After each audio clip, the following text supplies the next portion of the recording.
네, 하나님 말씀 보도록 하겠습니다. 창세기 42장 1절부터 25절까지의 말씀입니다. 창세기 42장 1절부터 25절까지의 말씀, 저와 여러분이 한 절씩 교독하도록 하겠습니다. 제가 가진 성경으로는 구약성경 65페이지에 있습니다. 창세기 42장 1절부터 25절까지의 말씀 교독하고 마지막 절 합독하도록 하겠습니다. 그때 야곱이 애굽에 곡식이 있음을 보고 아들들에게 이르되 너희는 어찌하여 서로 바라보고만 있느냐. 야곱이 또 이르되 내가 들은즉 저 애굽에 곡식이 있다 하니 너희는 그리로 가서 거기서 우리를 위하여 사오라. 그러면 우리가 살고 죽지 아니하리라 하매 요셉의 형 10사람이 애굽에서 곡식을 사려고 내려갔으나 야곱이 요셉의 아우 베냐민은 그의 형들과 함께 보내지 아니하였으니 이는 그의 생각에 재난이 그에게 미칠까 두려워함이었더라. 이스라엘의 아들들이 양식 사러 간 자 중에 있으니 가나안 땅에 기근이 있음이라. 때에 요셉이 나라의 총리로서 그 땅 모든 백성에게 곡식을 팔더니 요셉의 형들이 와서 그 땅에서 앞들여 절하매 요셉이 보고 형들인 줄 아나 모른 체하고 엄한 소리로 그들에게 말하여 이르되 너희가 어디서 왔느냐. 그들이 이르되 곡물을 사려고 가나안에서 왔나이다.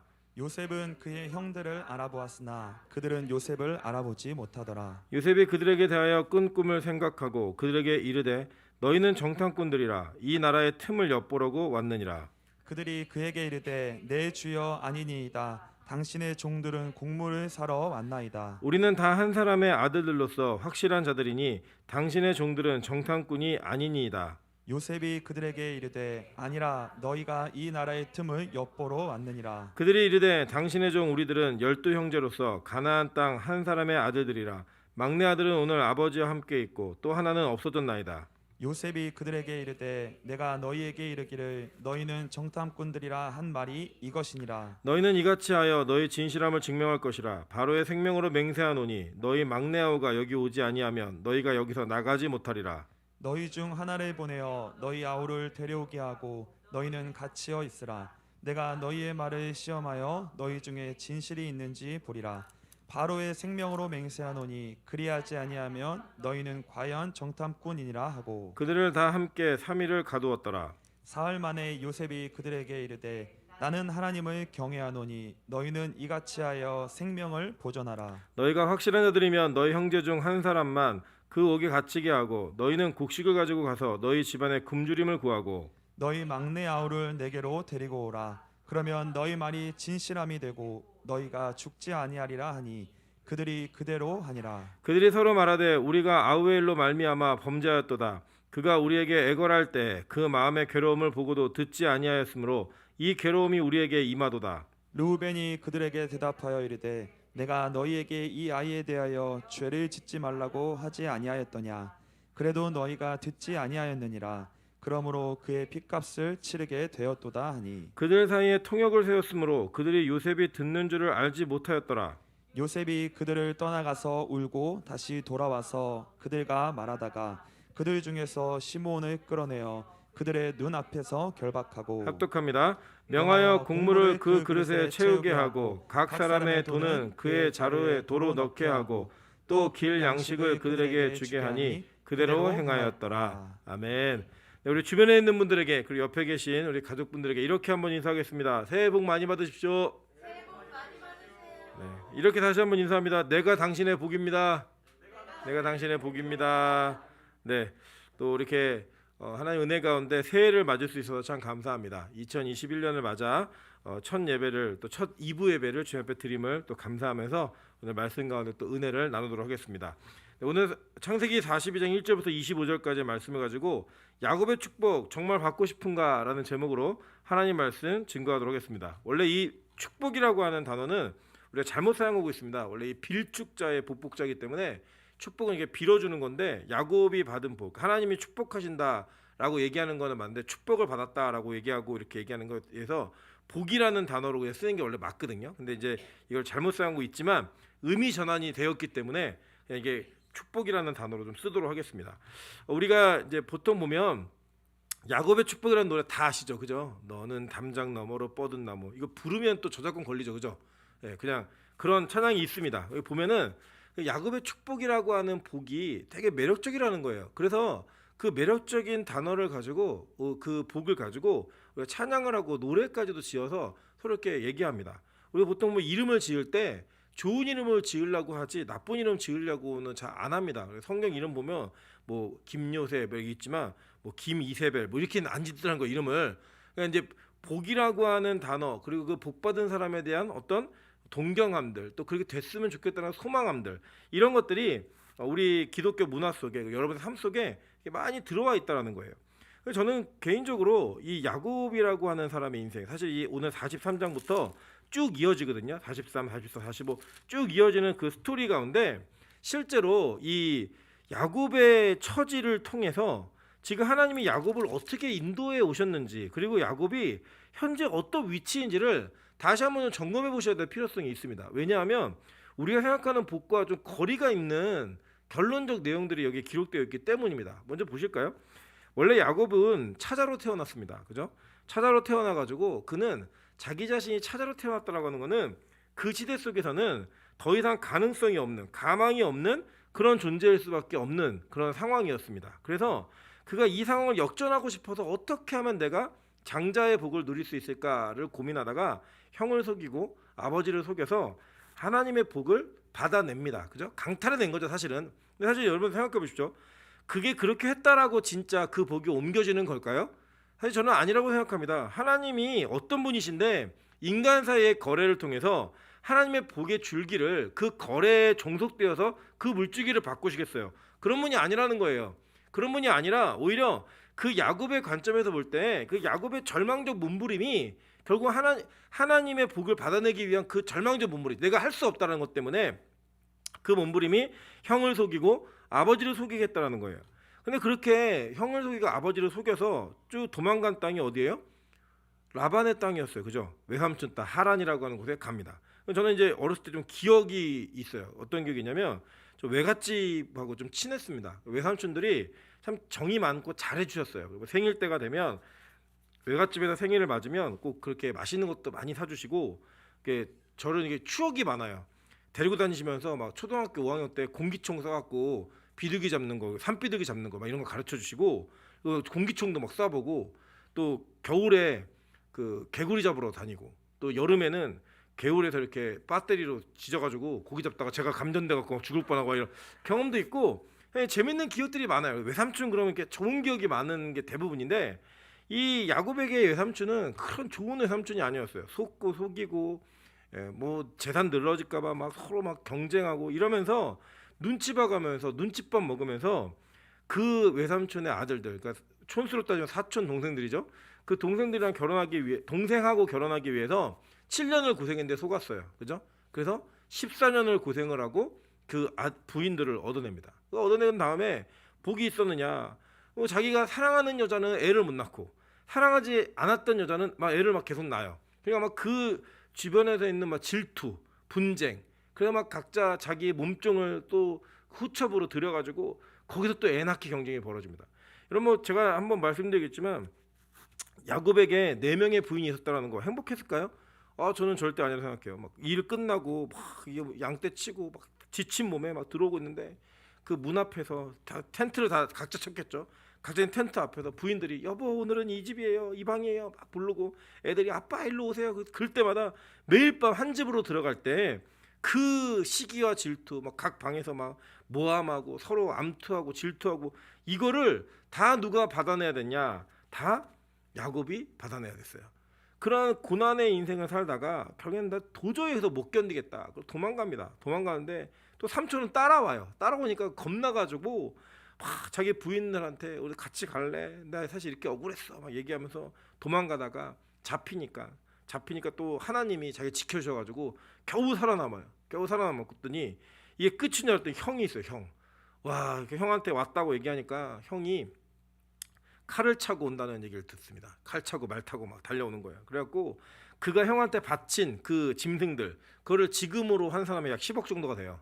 그러니까 평생 모은 돈에 거의 뭐 절반 이상을 다 드렸다라고 얘기해도 상관없어요. 물론 형이 안 받아요. 그걸 뭐 야 나 더 많아 그딴 거 필요 없어 안 받지만 막 어쩔 수 없이 줘야만 되는 그런 상황 가운데 처합니다. 그거로 끝난 게 아니죠. 그러놨더니 갑자기 밤에 누가 덮쳐요. 덮쳐가지고 밤새도록 씨름하다가 환도뼈를 맞아서 그가 평생에 지팡이를 짚지 않고서는 절대로 걸을 수 없는 사람이 됩니다. 거기서 끝일까요? 아, 그거면 다행이죠. 그런데 딸은 강간을 당하고, 그죠? 또 그 자식들이 그것 때문에 살인을 저질러서 그 가나안의 한 족속을 멸절시켜 버립니다. 그것 때문에 또 무서워서 도망가요.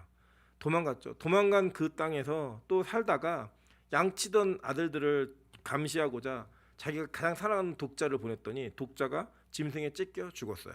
들은 소식으로는. 와, 그 소식을 듣고 절망. 그래서 거기 제가 너무 사랑했던 아내는 둘째 낳다가 죽어요. 여러분, 이렇게 상황 가운데 있었던 그에게 이제는 뭐까지 겹쳤느냐? 애굽에 곡식이 있는 것을 바라봐야만 하는 기근이 그에게 다시 덮칩니다. 여러분, 이게 복이에요? 만약에 여러분 이게 옆집에서 일어난 일이라고 생각하면요, 우리 이거 끔찍한 인생입니다. 그런데 성경은요, 이러한 처지에 있는 야곱을 뭐라고 얘기하는지 성경을 좀 보도록 하겠습니다. 로마서 9장 13절에 보면 이렇게 얘기합니다. 기록된 바 내가 야곱은 사랑하고 에서는 미워하였다 하심과 같으니라 라고 얘기해요. 여러분, 하나님이 사랑했대요. 하나님이 사랑했던 결과가 뭐였느냐? 그가 기근 때문에 굶어 죽기 직전, 아사 직전까지 가가지고 자기 자식들한테, 야, 니네 왜 가만히 있냐? 가서 곡식 좀 사와. 나 아버지 굶어 죽겠다. 이 얘기하는 거예요. 그 얘기를 하고 있는 야곱. 그 야곱을 하나님이 사랑했대요. 히브리서 11장 21절에 보니까요, 또 이렇게 얘기해요. 믿음으로 야곱은 죽을 때 요셉의 각 아들에게 축복하고 그 지팡이를 머리에 의지하여 경배하였으며 라고 얘기해요. 여러분, 뭐 믿음으로 인해서 야곱이 어떻게 되었다 이 얘기하는 그 목록이 쭉 있었잖아요. 그럼 적어도 믿음으로 야곱이 거부가 되었다. 믿음으로 야곱이 총리의 아버지가 되어서 뭐 어마어마한 부와 명예와 권력을 누리고 힘을 가지며 살았다라고 얘기해야 매력적이지 않습니까? 그죠? 그런데 야곱이 뭐 했대요? 죽을 때 요셉의 각 아들에게 축복하고, 그러니까 므낫세하고 에브라임에게 그게 크로스로 축복하는 그 축복. 아버지, 얘가 장자를 찾아요. 나도 알아. 라고 얘기하면서 축복한 그거를 성경은 그게 믿음이래요. 그거는 얘기해 주는 거예요. 실제로 야곱이요, 여기서 이제 나중에 이제 스토리 계속 보시겠지만 아들 만나요. 아들 만나갖고 애굽에 가가지고 고백한 내용이 뭐냐면, 바로에게 나 험악한 인생 살았습니다. 이 고백 하나 딱 하고요, 축복하고 죽기 전에 12아들 모아놓고 축복해주고, 그리고 진짜 요셉의 아들들 크로스로 축복하고, 그리고 죽어요. 끝이에요. 그게 그 야곱의 인생이었어요. 근데 여러분, 그게 야곱의 축복이라고 하면서 우리가 막 찬양을 불러요. 찬양을 부르는데 그 뒤에 계속 보세요. 말라기 1장 2절부터 3절에 보니까 여호와께서 이르시되 내가 너희를 사랑하노라 하나 너희는 이르기를 주께서 어떻게 우리를 사랑하셨나이까 하는도다. 나 여호와가 말하노라. 에서는 야곱의 형이 아니냐? 그러나 내가 야곱을 사랑하였고 에서는 미워하였으며 그의 산들은 황폐하게 하였고 그의 산업을 광야의 이리들에게 넘겼느니라 라고 얘기해요. 하나님이 사랑했대요. 아니, 우리 어떻게 사랑했어요? 얘기했더니 사랑한 결과의 어떤 모델을 얘기해 주는데, 그 모델이 누구예요? 야곱이래요. 야곱. 여러분, 우리가 야곱 그러니까 축복받은 사람 이렇게 이해하지만, 야곱이 축복받다고 얘기할 만한 게 뭐가 있어요? 뭐가? 사실은 아무것도 없는데 그게 축복이었다고 얘기하는 거예요. 실제로 보세요. 아까 제가 말씀드렸지만 창세기 47장 9절에 이렇게 얘기합니다.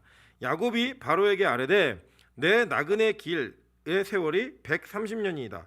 내 나이가 얼마 못 되니 우리 조상의 나그네 길에 연조에 미치지 못하나 험악한 세월을 보내었나이다 하고 라고 얘기해요. 이게 다 한 거예요. 그냥 야곱의 인생에 결론인 거예요. 내가 험악한 인생 살았습니다. 내가 진짜 험악한 인생 살았습니다 라고 고백하는 130세의 노구, 하나 촌부예요. 촌부. 거기서 죽어요. 그냥 그게 야곱의 일생의 전부였는데 하나님이 사랑하셨대요. 근데 그 사랑했다는 단어와 그에게 어울리지 않는 기근이 있고 그에게 그 어울리지 않는 험악한 인생이 있는 거예요. 성경은 이 문제에 대해서 어떻게 답을 하고 있나 한번 보도록 하겠습니다. 예수님을 하나님이 사랑하셨잖아요. 그죠? 독자, 사랑하는 독자였는데 예수님이 이렇게 기도하세요. 조금 나아가사, 마태복음 20장 39절입니다. 조금 나아가사 얼굴을 땅에 대시고 엎드려 기도하여 이르시되 내 아버지여, 만일 할만하시거든 이 잔을 내게서 지나가게 하옵소서. 그러나 나의 원대로 마시옵고 아버지의 원대로 하옵소서 하시고 라고 얘기해요.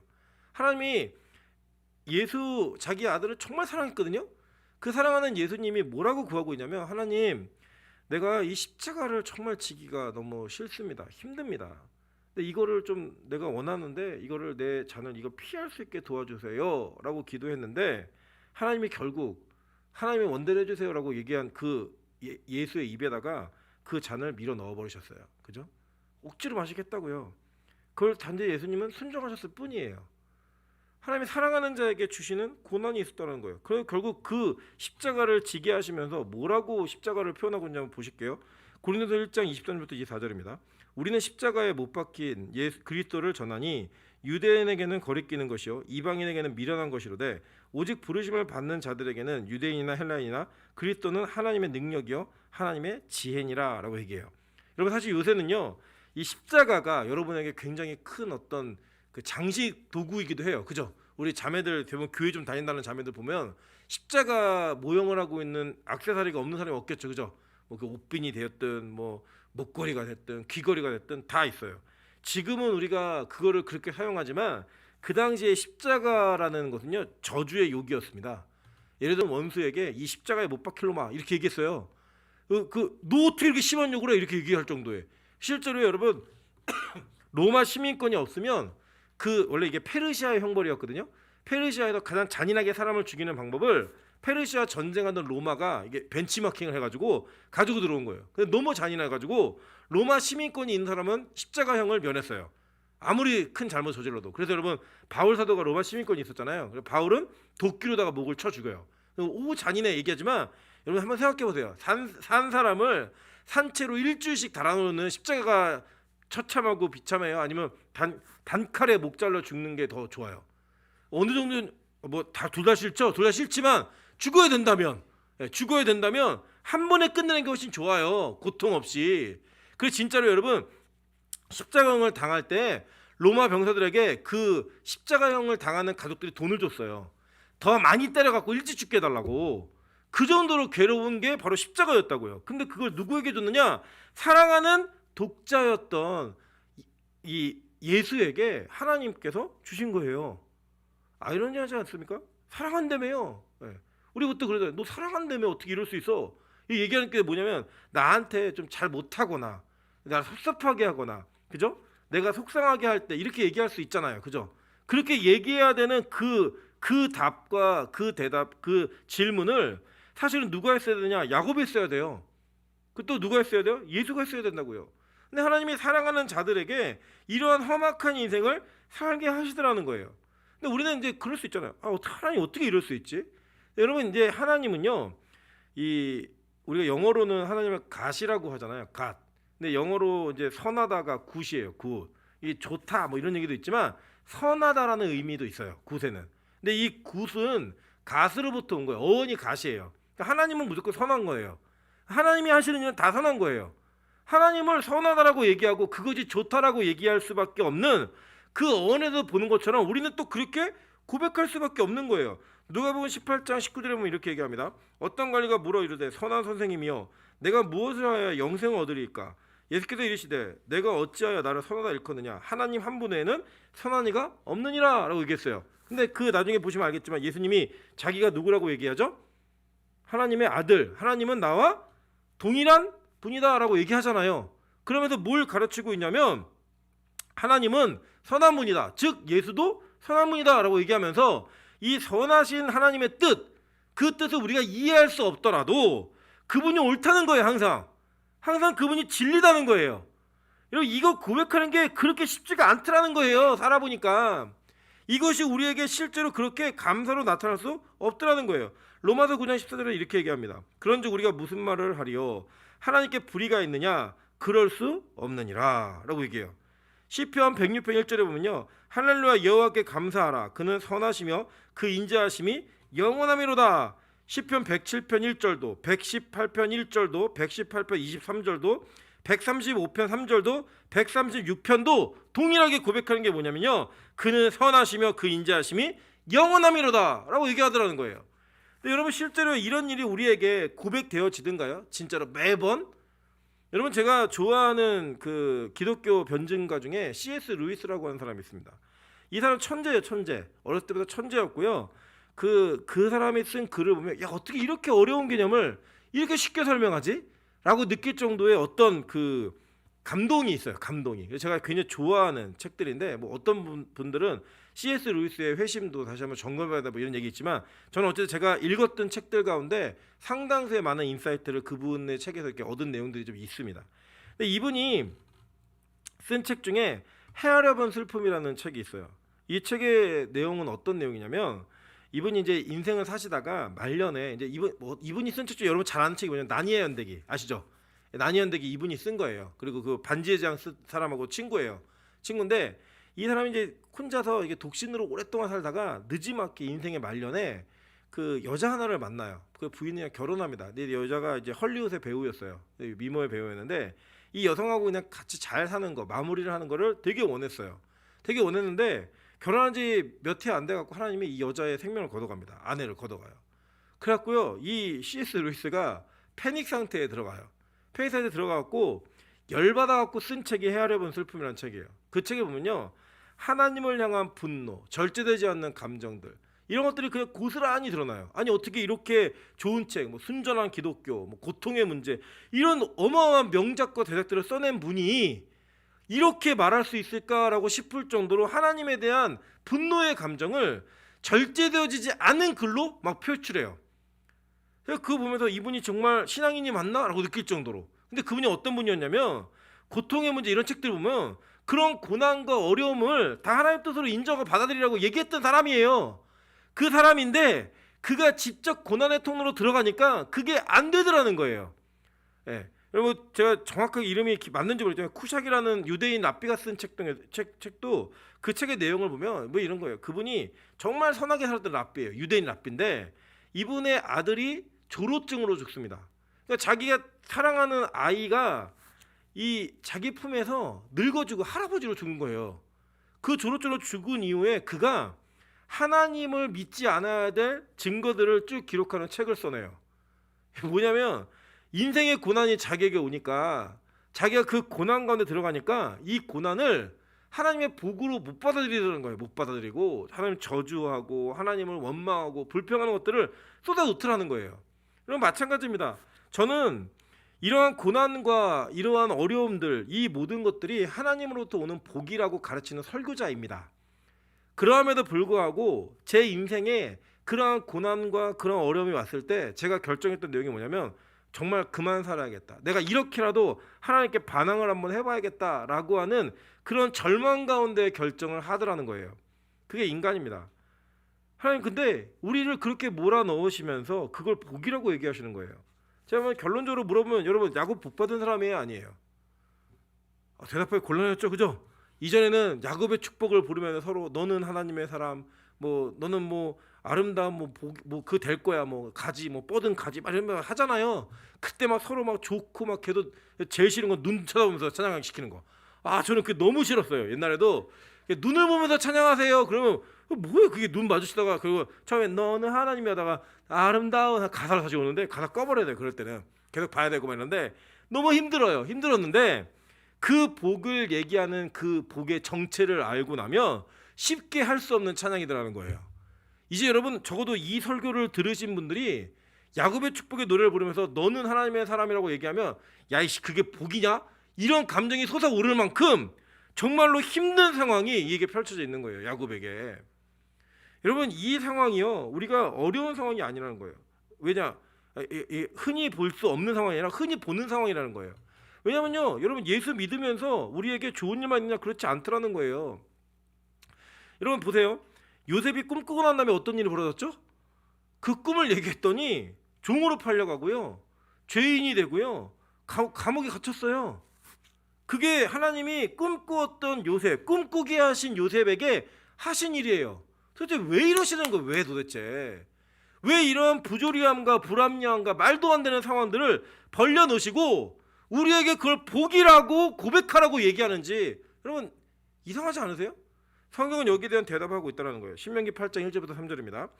내가 오늘 명하는 모든 명령을 너희는 지켜 행하라. 그리하면 너희가 살고 번성하고 여호와께서 너희의 조상들에게 맹세하신 땅에 들어가서 그것을 차지하리라.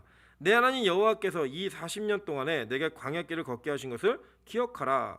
광야길을 왜 40년 동안 걷게 하시냐고요. 여기 있다는 거예요. 이유가 이는 너를 낮추시며 너를 시험하사 내 마음이 어떠한지 그 명령을 지키는지 지키지 않는지 알려 하심이라. 너를 낮추시며 너를 줄이게 하시며 라고 얘기해요. 자, 근데 여기서 보면은 이 시험하다라는 히브리어가 나사라는 단어입니다. 근데 이 단어의 뜻이 증명하다라는 의미가 있어요.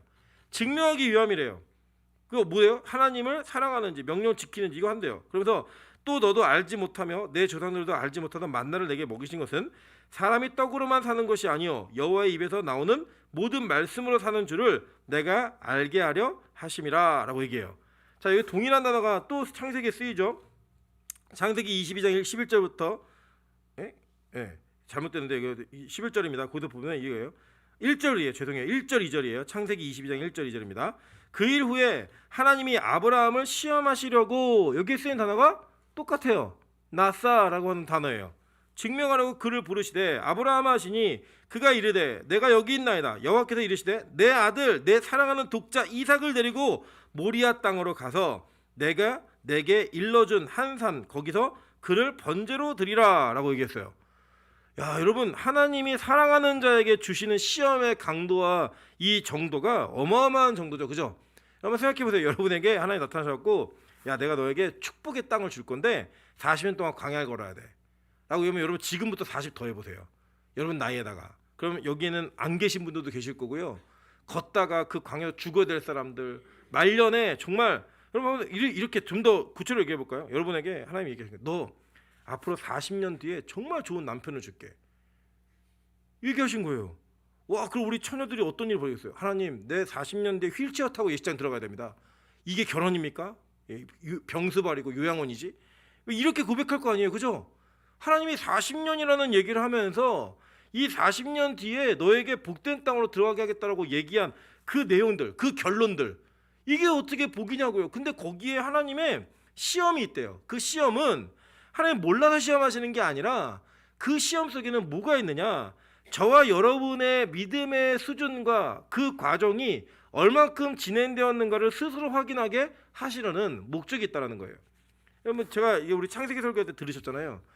하나님이 아브라함이 이삭을 바칠 걸 아셨을까요? 모르셨을까요? 모르셨으면 하나님 아니에요. 그죠? 아셨어요. 그런데 누구는 몰랐어요? 아브라함은 몰랐어요. 아브라함은 자기에게 그런 믿음이 있는지 그런 시험이 오지 않으면 절대로 알 수 없다는 거예요. 하나님 요구하신 그 시험의 실제 주인공이 누구냐면 하나님이 주인공이 아니라 아브라함이 주인공인 거예요. 우리도 그럴 수 있습니다. 우리가 학교에서 시험 보잖아요. 시험 볼 때 다 두렵고 떨리는 마음으로 임해요. 근데 그 시험의 점수가 나오기까지 내 실력이 얼마인지 아무도 몰라요. 다 아는 것 같은데 시험 못 볼 수도 있고 모르는 것 같았는데 보니까 다 아는 것도 있는 거예요. 그래서 시험을 보고 점수가 나와서 평가가 돼야지만 내가 반에서 몇 등인지, 내가 어떤 과목에 몇 등급을 받았는지 이거 아는 거예요. 그죠? 그래서 우리는 시험이라는 게 굉장히 중요하고 그 시험을 잘 준비합니다. 왜냐하면 나를 증명해내기 위해서. 마찬가지예요.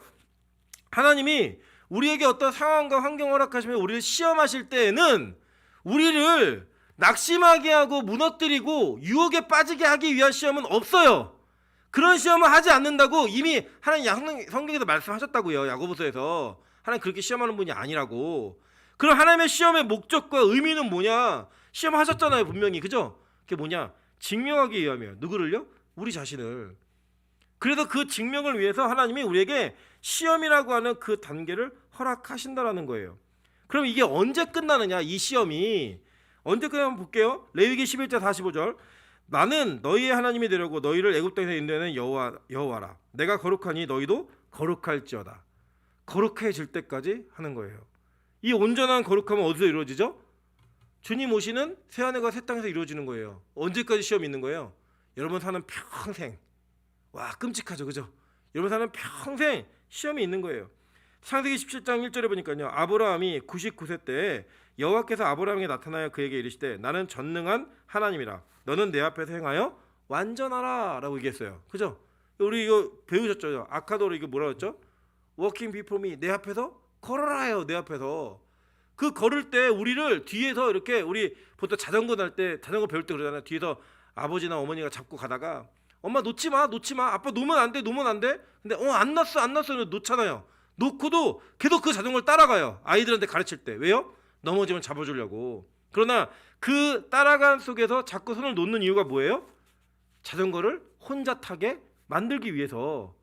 그 과정으로 하나님이 우리를 완전해질 때까지 뒤에서 따라오시면서 보시는 거예요. 계속 지켜보시는 거예요. 그렇게 해서 완전히 혼자서 걸을 수 있을 그 단계까지 이를 때까지 우리에게 시험은 계속되는 거예요. 끝나지 않는 시험이 저 여러분의 인생에 연속적으로 계속 펼쳐지는 거예요. 왜냐? 우리 자신을 완전하고 거룩하게 세우기 위한 하나님의 뜻이 있기 때문에. 근데 여러분, 그게 우리 힘으로 되든가요? 안 되잖아요. 안 되는 거를 우리는 더 잘 알아요. 그렇기 때문에요, 이런 과정 속에 우리는 우리 자신의 의와 공로를 자랑하는 존재가 되는 것이 아니라 더욱더 하나님을 의지할 수밖에 없는 존재가 되는 거예요. 그래서 그러한 시험의 단계와 이 모든 것들이 진행되면 진행되는 것만큼 하나님과 여러분의 관계가 더 친밀해지고 더 결속력이 강화될 수밖에 없는 거예요. 자, 보세요. 갈라디아 2장 19절부터 21절입니다. 내가 율법으로 말미암아 율법에 대하여 죽었나니 이는 하나님에 대하여 살려 함이라. 내가 그리스도와 함께 십자가에 못 박혔나니 그런즉 이제는 내가 사는 것이 아니요 오직 내 안에 그리스도께서 사시는 것이라. 이제 내가 육체 가운데 사는 것은 나를 사랑하사 나를 위하여 자기 자신을 버리신 하나님의 아들을 믿는 믿음 안에서 사는 것이라. 내가 하나님의 은혜를 패하지 아니하노니 만일 의롭게 되는 것이 율법으로 말미암으면 그리스도께서 헛되이 죽으셨느니라 라고 얘기해요. 그죠? 뭘 얘기했어요? 바울이 우리 율법으로 온전해질 수 없는 존재야.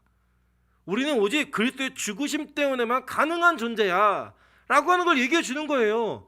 그래서 하나님의 그 시험은 우리로 하여금 낙심과 좌절과 슬픔과 공포로 우리를 밀어넣는 것이 아니라 더욱더 예수를 향한 경고와 소망의 자리로 나아갈 수 있게 만들어주고 있는 거예요. 그래서요, 이러한 시험과 이러한 환경이 성경은 복이라고 얘기하는 겁니다. 복. 보세요. 빌립보서 4장 11절부터 13절에 뭐라고 얘기하나? 내가 궁핍함으로 말하는 것이 아니라 어떠한 형편이 되든지 나는 자족하기를 배웠노니 나는 비천에 처할 줄도 알고 풍부에 처할 줄도 알아. 모든 일 곧 배부름과 배고픔과 풍부와 궁핍에도 처할 줄 아는 일체의 비결을 배웠노라. 내게 능력 주시는 자 안에서 내가 모든 것을 할 수 있느니라. 우리는 보통 이 4장 13절만 딱 따다가 하나님 내가 다 할 수 있습니다. 나 슈퍼맨 될 수 있어요 라고 얘기하잖아요. 그거 아니에요.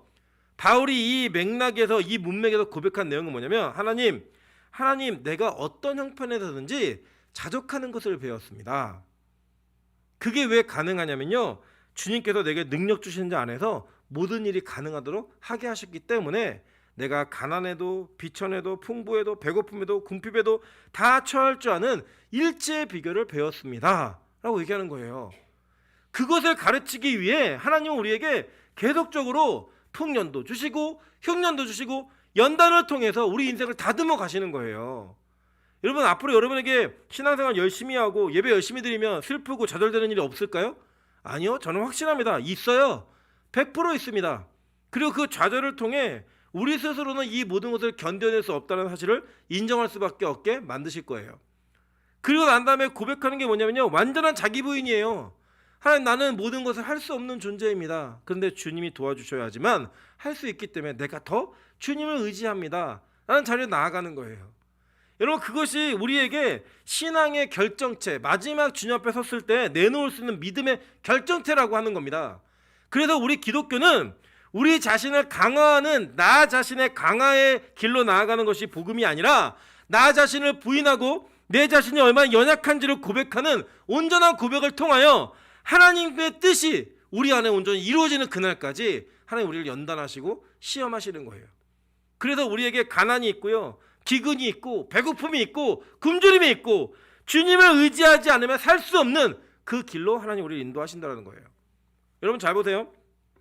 요셉이요, 형들에게 팔려서 애굽에 가지 않았으면요 야곱은 굶어 죽어야 했습니다. 그죠? 심지어는요, 이제 우리 나중에 또 배우겠지만요, 하나님의 야곱의 뭐까지 포기하는 줄 아세요? 야곱이 그 요셉을 잃어버린 이후에 베냐민의 형들과 같이 안 보내요. 안 보낸 이유가 뭐였어요? 재난이 그에게 미칠까봐 두려워했잖아요. 하나님이 결국에는요, 이 오늘 본문에 요셉이 요구한 게 뭐예요? 야, 니네 가서 막내 데리고 와. 그래야 니네 정탐꾼 아니지? 안 데리고 오면 너 정탐꾼이야. 너 다 죽일 거야. 그래서 먼저 3일을 다 가둬요. 다 가뒀다가 그 다음에는 나머지 9명은 가고 한 명만 남겨둬. 누구 남겨둬요? 시므온. 아마 시므온이 볼 때 그 성향상, 야, 저기 꿈꾸는 자가 오는다. 저 죽여갖고 우리 어떻게 그 꿈이 어떻게 보자라고 얘기했던 그 주동자 같아요. 시므온이. 그 시몬을 잡아서 이 시몬만 갖다 놓고 나머지 보낸 거예요. 거기서 나중에 이제 보시면 아시면 야곱이요 그 나머지 자식들하고 계속 싸워요.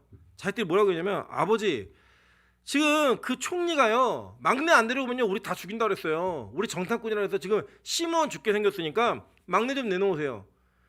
아버지는요 야 니들 요새까지 뺏어가더니 이 베냐민도 뺏어가려 그래?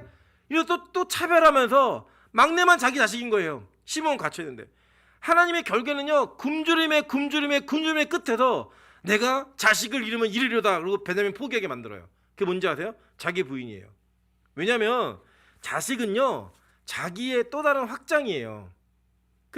저기 사실은 찬수가 어렸을 때 이제 뱃속에서 요새는 3D로다가 애들 얼굴 다 찍어주는데 거의 비슷하게 나오더라고요. 근데 그때는요 저랑 비슷했어요.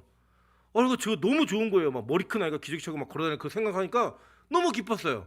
내가 태어났는데 엄마만 닮고 성향도 얼마를 닮고 보통 이게 외탁했어요 우리 찬수는. 그러니까 볼 때마다 아쉬움이 있어요. 나를 왜 안 닮았지? 막 이런 아쉬움. 그러다가 이제 막 성질내고 이럴 때는 나 닮았구나 이렇게 느끼고 또 폐악질을 할 때는 야 역시 내 아들이구나 이러면서 회개하고 또 그런 자리로 나아갑니다. 나아가는데 우리는 그 자녀를 보면서 왜 우리가 기쁨이 있고 막 행복함이 있고 즐거움이 있죠? 어제도 저희 아버지가 어떤 그 가족에 대한 약간의 불만 때문에 막 이렇게 막 시끄러웠어요. 집이 막 모여가지고 막 회의하고 막 얘기하고 서로 막 언성이 높아지고. 근데 찬수가 딱 들어오는 순간 그렇게 험상궂던 저희 아버지의 얼굴에 화사한 미소가 막 펼쳐지면서 인자한 할아버지가 돼가지고 찬수가 이렇게 안으면서 우리 가족 행복해요 막 얘기하다가 한 번 더 해요 그럴 때 우리 할아버지 끝났어요. 그냥 그 모든 불만이 다 사라져요. 왜요? 자기의 또 다른 확장인 거예요. 그게 또 다른 자기인 거예요. 분신. 근데 그걸 버리는 거 그것까지 요구하시는 거예요. 하나님이. 여러분 자기 부인이요 신약에만 나오는 얘기가 아니고요 이미 구약에서 하나님이 우리에게 요구하셨던 거예요. 그때까지 우리를 밀어붙이시는 거예요. 계속 하나님 내가 모든 걸 다 버립니다. 다 내려놓습니다. 라는 고백을 이끌어낼 때까지 하나님 포기하지 않고 우리에게 기근을 주시는 거예요. 그걸 포기하지 않고 우리를 이 절망의 상황으로 몰아넣으시는 거예요. 그리고 그걸 내려놓았을 때 뭘 만나요? 살아있는 자기의 사랑하는 요셉을 다시 만나는 거예요. 그 요셉을 통해 그 온 가족이 구원을 받는 그 역사가 이루어지는 거예요.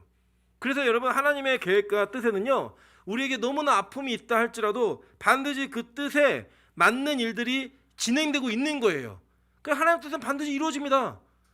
여러분이 어떤 일과 어떤 아픔이 있든 간에 그 뜻은 지금도 진행되어지고 있는 거예요. 우리는 그 뜻에 맞춰서 순종할 뿐이에요.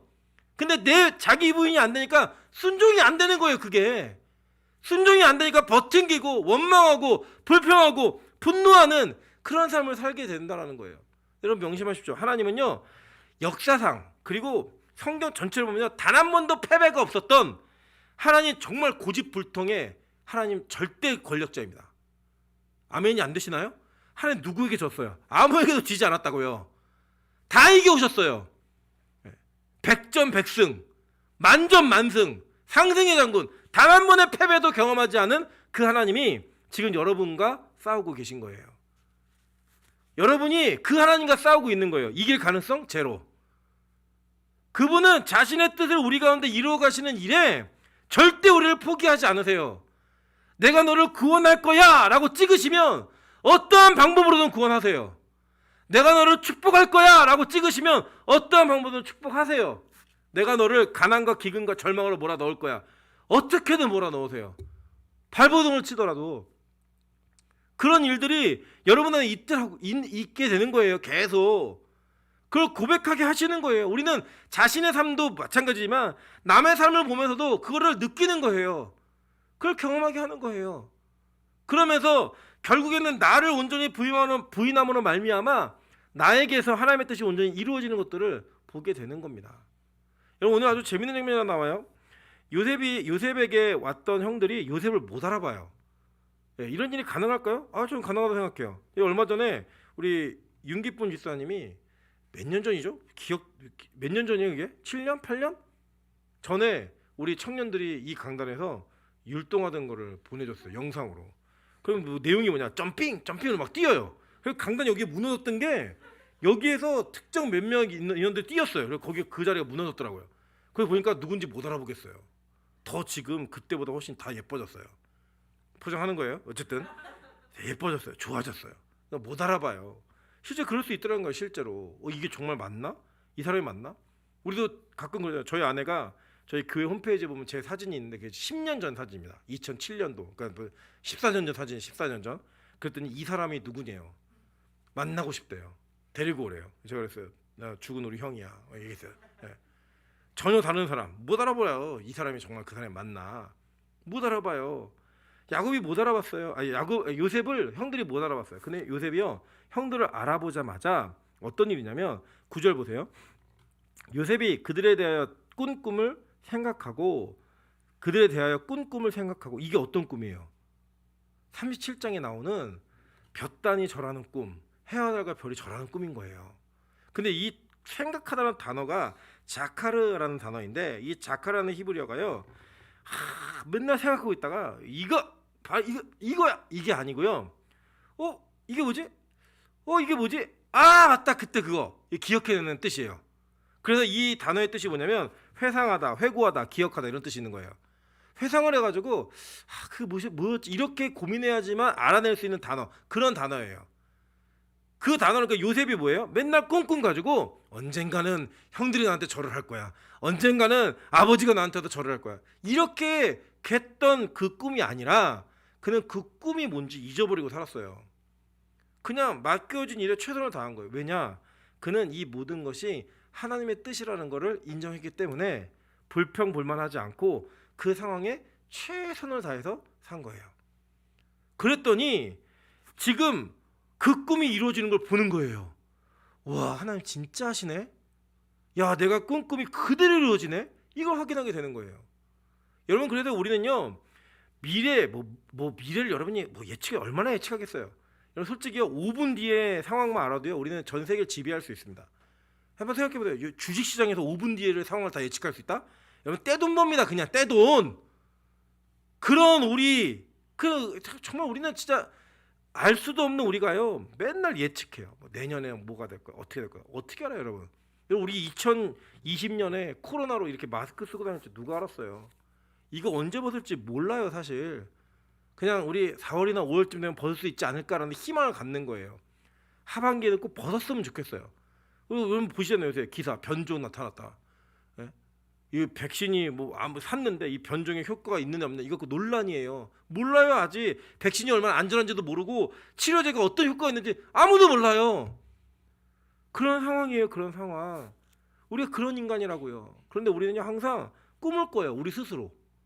그리고 그 꿈을 붙들고 그 꿈만 갖고 사는 거예요. 나 뭐가 되어야지? 나 이렇게 돼야지? 되든가요, 여러분? 안 돼요. 하나님은요, 하나님의 뜻대로 우리를 이끌어 가시지 우리의 뜻대로 이끌려오는 분이 아니에요. 제가 말씀드렸죠. 하나님 단 한 번도 진 적이 없고요, 여러분에게도 저에게도 질 마음이 1도 없는 분이에요. 질 마음이 하나도 없는 분이에요. 왜냐?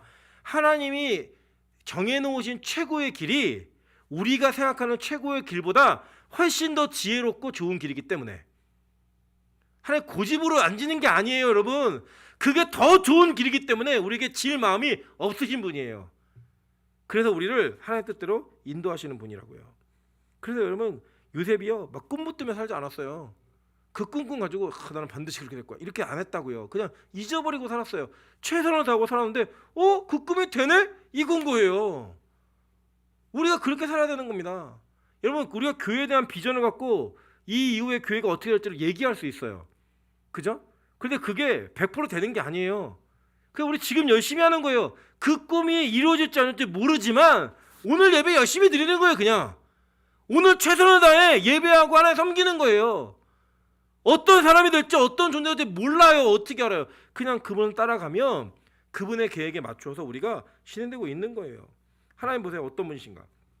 이사야 55장 11절입니다. 내 입에서 나가는 말도 이와 같이 헛되이 내게로 되돌아오지 아니하고 나의 기뻐하는 뜻을 이루며 내가 보낸 일에 형통함이니라. 마태복음 1장 22절. 이 모든 일이 된 것은 주께서 선지자로 하신 말씀을 이루려 하심이니 이르시되라고 얘기해요. 하나님이 하신 말씀을 그대로 이루시게 돼요. 그대로. 그게 하나님의 통치이고 하나님의 계획이고 하나님의 뜻이 반드시 이루어지는 거예요. 여러분 믿으십니까? 이걸 믿으면요 우리가 뭘 포기하게 되냐면요 내 꿈을 포기하게 됐어요. 내 꿈을 깬다고요. 나의 소원함을 깬다고요. 그리고 하나님의 소원함과 하나님의 꿈이 무엇인지 그 꿈을 따라가는 그 걸을 걷는 거예요. 그래서 여러분, 여러분의 시선과 여러분의 모든 관심이 여러분에게 집중되어 있으면 하나님 뜻 못 봐요. 우리도 보통 그렇지 않습니까? 장기를 두거나 바둑을 둘 때 훈수 두는 사람이 더 잘 둬요. 근데 그 사람 보면 실력이 좋아서가 아니에요. 객관적으로 보기 때문이에요. 마찬가지입니다. 뭐 주식을 해도 마찬가지인 것 같아요. 그 내 돈을 투자하지 않고 이렇게 읽으면요 읽혀요. 아 이거 사면 되겠다. 이거 참 좋겠다. 내 돈이 들어가잖아요. 그거 외에는 아무것도 안 보여요. 그래서 다 돈을 잃는 거예요. 그래서 다 손해를 보는 거예요. 우리 자신이요 나에게 집중되어진 나에게 관계되어진 시선을 딱 나에게 고정시키는 순간 우리 하나님을 볼 수 없어요. 하나님이 안 보인다니까요. 내 뜻이 이루어지고 이루어지지 않는 거에 관심인데 어떻게 하나님이 보여요. 하나님께 관심을 돌리고 하나님을 바라봤을 때 비로소 우리에게 무슨 일이 진행되고 있고 준비되어 있는지를 그걸 다 보는 거예요. 그리고 그렇게 보게 만들기 위해 하나님이 우리의 기근으로 몰아넣고 가난으로 몰아넣고 굶주림으로 몰아넣는 거예요. 그래서 우리의 시선과 우리의 모든 관심을 하나님께 돌렸을 때 비로소 알게 되는 거예요. 아 하나님 그래서 나를 여기까지 인도하셨군요. 그래서 나를 이렇게 경험하게 하셨군요 라고 우리가 고백하는 거예요. 여러분 잘 보세요. 보통 인류 요리사가 되잖아요. 인류 요리사가 되면요 우리는 그 요리사의 지금 되어진 모습만을 바라보게 됩니다. 근데 그 요리사들 대부분이요 손에 칼로 난 상처가 정말 많아요. 여러분 칼로 손을 벤다라는 건 고통이에요. 그죠? 아픔이잖아요. 고통이고 이 고통이 있었을 때 그 고통은 그가 인류 요리사가 되기 위해서 필수적으로 겪어야 되는 고통인 거예요. 제 재정에 유리공예에 달인이 있습니다. 생활의 달인의 그 촬영 제의를 받았는데 자기가 싫어갖고 안 나간 애가 있어요. 근데 그 여자아이인데 상처가 온몸에 이 팔뚝에 대인 자국이 엄청 많아요. 여자애인데 야 너 이거 어떡하냐 했더니 목사님 달인이 되려면요 이 정도는 기본이에요. 그 유리공예 그 기본이 지금도 공방을 운영하고 있는데 기본이래요 그게. 근데 그 아이가 그런 고통을 당할 때 괴롭고 힘들기만 했을까요? 아니에요. 그때 당신은 괴로웠겠죠. 근데 그 상처가 나중에 그의 실력이 쌓아지고 그가 세상에 드러나게 되었을 때 자랑할 수 있는 상처였다고요. 그리고 우리 여러분 가끔 그런 사진 보셨잖아요. 박지성의 발 해갖고 본 거 보이시죠? 평발이었는데 온통 상처투성이고 울퉁불퉁하게 뼈가 온전하지 않은 발레리나 강수진 씨의 발 보셨어요? 그거 보시면요 그 상처 고통은 고통 자체로 끝나지 않았고 그 고통이 있어야 하지만 그 다음에 완성되어진 그의 모습이 나올 수 있기 때문에 하나님의 계획과 통치 가운데 이루어진 그 모든 과정들이었어요. 꼭 필요했던. 믿으십니까? 제가 요 며칠 전에도 누구랑 얘기하면서 그랬어요. 야 연애하다가 실패할 수 있어. 못 만날 수도 있어. 뭐 다 안 될 수도 있어. 결혼이 연애의 목적이 아니야. 그럼 뭐가 목적이냐? 결혼의 목적이 아니고 연애의 목적은 성장이야. 그러니까 헤어지면서 배우는 거야. 와 나는 이런 여자는 정말 안 맞는구나. 아 내가 이런 부분에 참 미숙한 사람이구나. 그렇게 준비되어지고 다듬어지고 이런 유형의 남자는 정말 내가 다시는 만나서 안 되겠다. 이런 유형의 남자랑 만나면 내가 못 살겠다. 이런 거 배우는 거야. 그러고 나서 완성되어진 모습이 딱 되었을 때 진짜로 네 배필이 보이게 돼. 하나님이요 여러분 이별은요 해도 슬퍼요. 아프고. 근데 그 이별을 왜 하게 하시느냐? 진짜 정하신 배필을 만나게 하시려고. 진짜 하나님이 정하신 배필을 만나게 하시려고 그 과정을 겪게 하시는 거예요. 그래서 막 3번 4번 헤어지고 제 결혼할 사람 만나는 거예요. 그런 이별의 아픔을 겪고 나서 그런 사람을 만나는 거예요. 물론 이제 뭐 원샷 워킬로 끝낸 사람도 있지만 뭐 여러 가지 케이스 바이 케이스지만 우리 안에 여러 가지 상황 가운데 어려운 일들이 있는 그 목적과 이유가 뭐냐? 진짜 하나님이 정하신 뜻, 이루어가는 뜻을 온전하게 바라보게 하기 위해서 그 일로 가신다는 거예요. 그게 복음입니다. 그게 복이에요. 그래서 성경은 야곱이 사랑받은 사람이라고 말하는 거예요. 그래서 성경은 야곱이 축복을 받았다라고 얘기하는 거예요. 이게 동의가 되십니까? 여러분 진짜 이 축복을 받고 싶으십니까? 그렇다면 여러분의 축복의 시작은 자기 부인으로부터 시작되어야 합니다. 내가 어떤 인생을 살았고 어떻게 되고 싶고 이것을 자꾸 되뇌이고 얘기하는 게 아니라 하나님이 나를 어떤 인생을 살게 하셨고 하나님이 나를 어떻게 인도하실 건가를 기대하며 살아가는 거. 그게 정말 야곱의 축복을 받는 사람인 거예요. 저는 오늘 이 본문이, 우리 이 설교가 여러분에게 하나님의 복을 구하는 데 있어서 신중함을 요구하고 여러분의 그 신중함이 갖추어지기를 바랍니다. 여러분 흔히 말하는 것처럼 새해가 되면 부자 되세요, 복 많이 받으세요 라고 하는 이 땅의 물질과 명예와 권력을 손에 쥐는 그 복이 아니라 진짜 복이 무엇인가? 하나님의 간섭을 받는 거구나. 하나님의 통치 가운데 내가 어려운 상황에 가서 하나님을 바라볼 수 있게 만드는 게 진짜 복이구나. 내가 이 절망과 어려운 상황 가운데 예수를 바라보고 그분에게만 집중할 수 있게 되는 게 진짜 복이구나 라는 거예요. 저의 과거에 어떤 아픔이 있었고 어떤 인생을 사는지 저희 아내는 다 알잖아요. 저희 아내가 이번에 송구영신 예배를 드리고 난 다음에 저한테 이렇게 얘기하더라고요. 여보, 하나님이 당신에게 그런 일을 겪게 하신 것은 지금 이렇게 만드시려고 하신 것 같아. 내가 그게 이해가 되더라고. 그렇게 얘기해 주더라고요. 여러분, 하나님 그런 분이십니다. 제가 그것을 저희 아내한테 다 얘기하기도 힘들었고 저희 아내가 알게 되었을 때 너무 창피하고 수치스럽고 고통스러웠어요. 그런데 그 얘기를 들었던 아내가 저를 보고 하나님을 보고 그 계획을 보고 나니까 그래, 그래서 그렇게 하셨구나 라고 그것을 받아주더라고요. 이해해 주더라고요. 여러분, 우리 그런 시각으로 좀 봤으면 좋겠습니다. 제가 교회를 여러 군데를 거치면서 어른들에게 어려운 일이 생기거나 병이 생겼다, 특별히 암이 걸렸다 이러면요, 교회 공개하기를 힘들어하세요. 왜 힘들어하냐면 나 벌 받았다고 그러면 어떡하냐고 사람들이 그런 걱정들을 하시는 거예요. 걱정들을. 우리 집에 어려운 일이 생겼는데 말씀하기 힘들어하세요. 왜 힘들어하냐면 그게 가십거리가 되고 그것 때문에 상처가 될까봐 힘들어하세요. 근데 여러분, 우리의 시각을 좀 바꾸시자고요.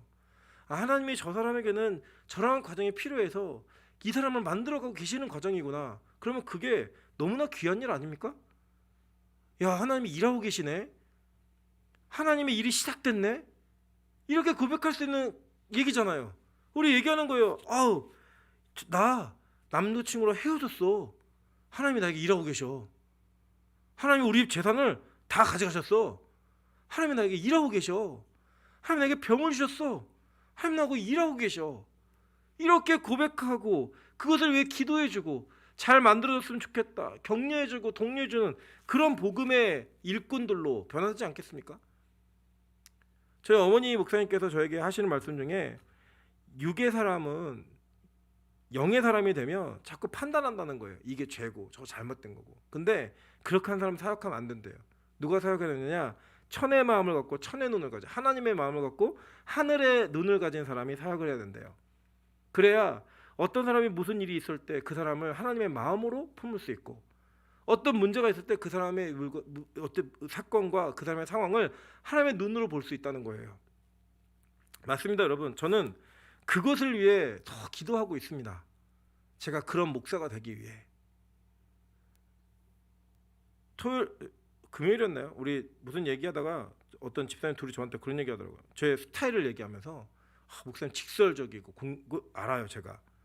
제가 어떤 마음이냐 이건 거예요. 저는 공감을 해주는 거 참 필요하죠. 중요합니다. 그런데 그 공감이 그에게 하나님의 길을 그리고 하나님의 뜻을 발견하지 못하게 한다면 그 공감도 적당한 수준에서 멈춰야 해요. 필요한 게 뭐냐면 지금 당신에게 하나님이 요구하시는 게 무엇입니다라고 얘기해 주는 것이 제 사명이에요. 그때는 여러분이 아파하는데 같이 아파할 수 없을 때가 있어요. 여기 때로 힘들어하는데 같이 힘들어할 수 없을 때가 있어요. 지금 그럴 때가 아닙니다. 일어나셔야 됩니다. 지금 그럴 때가 아닙니다. 더 부르짖고 엎드리셔야 됩니다. 지금 그럴 때가 아닙니다. 더 희생하시고 더 주님 앞에 드리셔야 합니다. 라고 말할 수밖에 없을 때가 있어요. 목사가 소시오패스여서 그런 게 아니에요. 알아요. 여러분, 저는 적어도 제 자신이 자살을 기도할 만큼 어려운 일을 겪었던 사람이기 때문에 여러분이 느끼는 고통과 아픔이 어느 정도 수준인지를 알아요. 모르지 않습니다. 그럼에도 불구하고 제가 이렇게밖에 말할 수 없는 이유, 그렇게밖에 사역할 수밖에 없는 이유는 하나님의 뜻은 반드시 이루어지기 때문이에요. 우리의 그 위로로 바뀌지 않아요. 공감으로 그것이 해결되지 않아요. 순종해야지만 해결돼요. 그 뜻대로 걸어야지만 해결된다고요. 그래서 저는 그게 더 빨리 그 고통과 아픔을 끝낼 수 있는 길이라고 믿기 때문입니다. 저는 우리가 이런 내용을 알면서 야곱의 축복을 구했으면 좋겠습니다. 이러한 하나님의 계획과 뜻을 인정하며 그 길을 걸었으면 좋겠습니다. 야곱이 자기 아들들의 이름을 짓습니다. 41장에 보면 50절부터 52절인데요. 흉년이 들기 전 요셉에게 두 아들이 나되 곧 온의 제사장 보디베라의 딸 아스낫이 그에게서 낳은지라.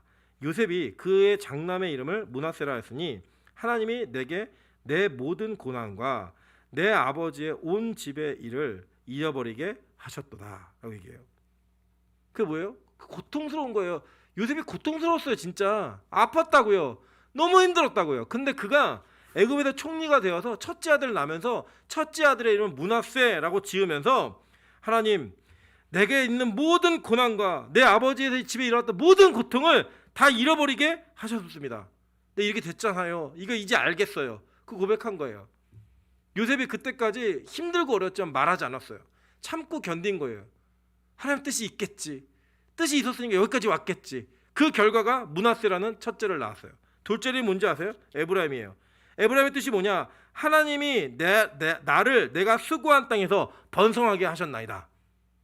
즉 이 요셉이 두 아들의 이름을 지어놓고 그 아들의 이름을 통해 자기의 삶을 하나님의 인도하심을 증명한 거예요. 하나님, 내가 참 고난이 많았는데 이유가 있었습니다. 내가 지금 여기까지 오니까요, 이거 다 잊을 수 있겠네요. 너 이름 므낫세. 둘째 이름, 하나님, 내가 있는 것에 끝나는 것이 아니라 정말로 풍성함을 누리게 하셨습니다. 너 이름 에브라임. 우리 이 땅에 마지막에 고백하는 거예요. 므낫세라고. 이 땅에 참 힘들고 어려웠잖아요. 근데 이렇게 하신 이유가 있군요. 그리고 천국 가서 고백하는 거예요. 에브라임이라고. 그게 야곱의 복이었습니다. 왜냐면 우리 아시잖아요. 요셉은 또 다른 야곱이었다고. 그게 야곱의 고백이었던 거예요. 그 고백을 함으로 말미암아 여러분의 손에 수많은 상처가 있을 때, 아, 내가 최고의 요리사가 될 수 있겠구나. 여러분의 발에 수많은 상처와 아픔과 골절이 있을 때 내가 최고의 축구 선수가 되고 최고의 발레리나가 될 수 있겠구나 라고 하는 그 소망을 품으며 오늘의 아픔과 오늘의 고통을 복이라고 인정하고 하나님의 사랑이라고 고백할 수 있는 저와 여러분 되시기를 주님의 이름으로 축원합니다. 같이 한번 찬양으로 고백하겠습니다.